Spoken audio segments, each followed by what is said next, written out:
Christmas നിമിത്തം നമ്മളെല്ലാവരും എറണാകുളത്തേക്ക് പോകാൻ റെഡിയായി. അപ്പം ഓട്ടോനെ വെയിറ്റ് ചെയ്യുന്നുണ്ട്. അങ്ങനെ ഓട്ടോ വന്ന് നമ്മളിപ്പോൾ റെയിൽവേ സ്റ്റേഷനിലേക്ക് എത്തി. 3 പേർക്കുള്ള ടിക്കറ്റ് എടുത്തു. അപ്പോൾ 390 രൂപ. അങ്ങനെ ഏറനാട് ട്രെയിൻ 8:05-നാണ്. പക്ഷെ നമ്മൾ കറക്റ്റ് ടൈം എത്തിയത് കൊണ്ടാണ് ഇപ്പം ട്രെയിൻ കിട്ടിയത്. അങ്ങനെ ട്രെയിനിൽ നമ്മൾ കയറി. വലിയ തിരക്കൊന്നും ഉണ്ടായിരുന്നില്ല. കാറ്റും തണുപ്പും ആയിട്ട് നല്ല രസമുണ്ടായിരുന്നു.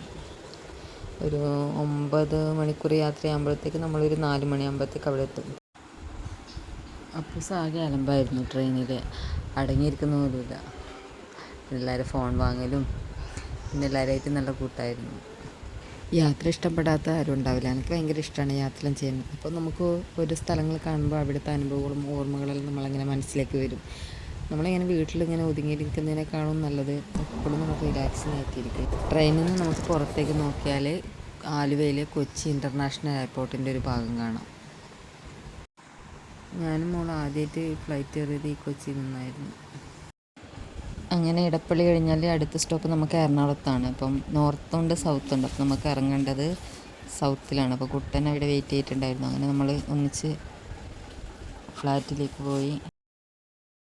അവിടെ എത്തുമ്പോഴത്തേക്ക് പാറുവിൻ്റെ അച്ഛനും അമ്മയും പിന്നെ 2 ഫാമിലിയും ഒന്നിച്ചായിരുന്നു.